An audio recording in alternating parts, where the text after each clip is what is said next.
This is Hidden Killers Week in Review. A look back at the most prolific stories of the week.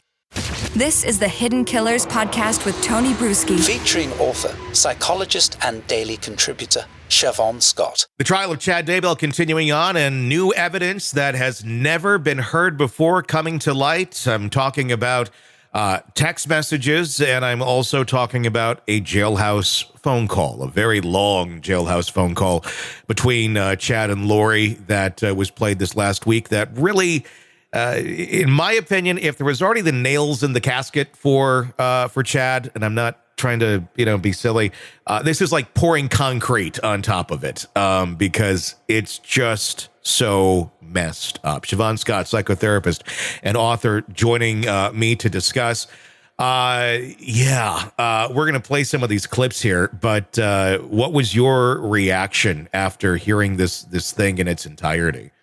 I keep thinking that I can't be shocked, that everything we've heard in this case so far, we're going to hear it again. But this new stuff, particularly the taped phone call, was, my jaw was dropping again. The bizarreness of the synergy when you put these two people together, it just...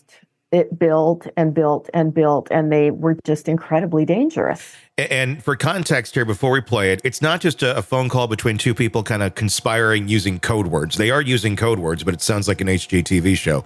They're talking about contractors and the blueprint and their missions and all of this. But they're referring to, when they're texting somebody, they're talking about texting Lori's dead brother, Alex Cox. So they're literally talking about texting a ghost. And on the other side, he's supposedly helping them, but he's not doing his job quite right. And Lori's getting frustrated, and he's, it's messed up. Let's take a listen. This is one of those pieces of the phone call talking about, there's only a 3% chance of trouble. At least that's what the ghost said. Let's listen.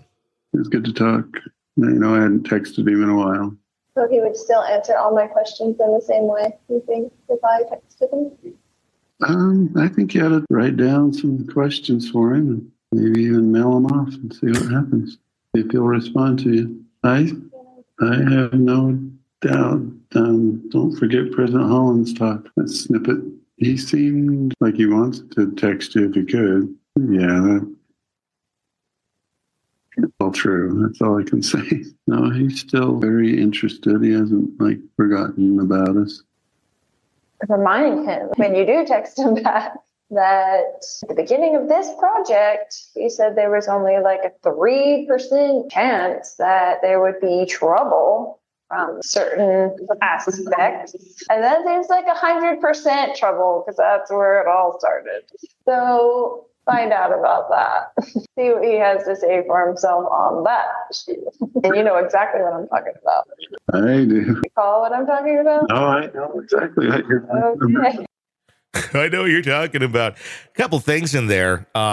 Chad having to kind of qualify. It's all true. It's all true. Talk to him about that 3%. Got it, like you're really talking to a contractor. The hell's going on in that call?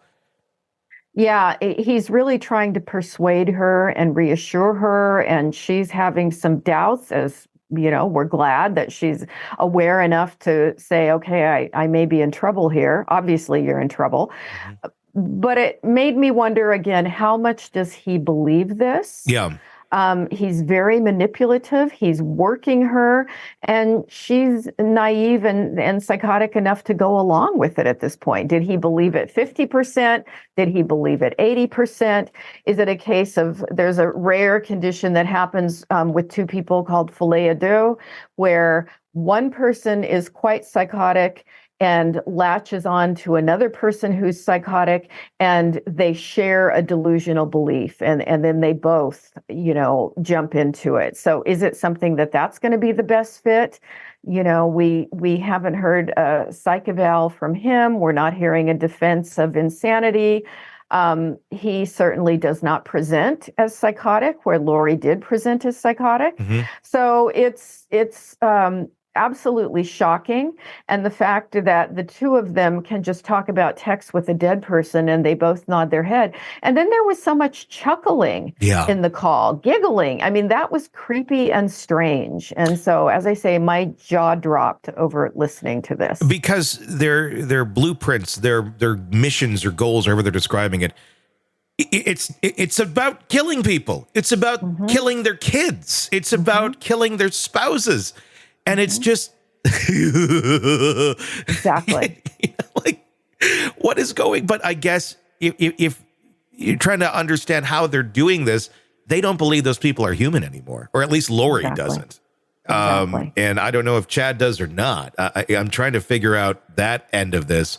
If he's just like, I'm saying, do whatever I need to do to get her. But there's like real things that they're referring to that are so consequential for life. Want to listen ad-free?